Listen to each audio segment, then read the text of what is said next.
Hi everyone, today we're taking our gross motor skills outside for a sidewalk chalk obstacle course. It's a fantastic way to build balance, coordination, and get that body moving. Let's go! To create your course, you can draw images based on what your child enjoys. For example, if they love the alphabet, you might incorporate letters along the way. And if your child doesn't like the tactile feeling of chalk, try using a chalk holder, or crush the chalk inside a Ziploc baggie, mix it with water, and use it as a vibrant sidewalk paint. Or you can put it in a spray bottle. Start with popping bubbles, stomp on each one to help get that body alert and ready.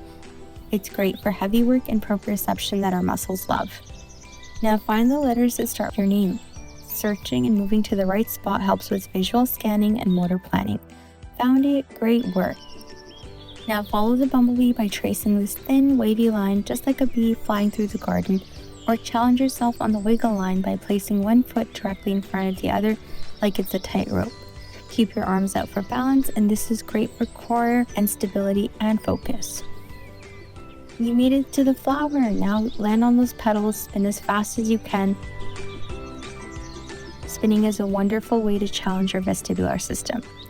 Finally, let's hit the hopscotch. Jump with 2 feet together, then 1 foot hopping. This rhythm is perfect for building coordination and motor timing.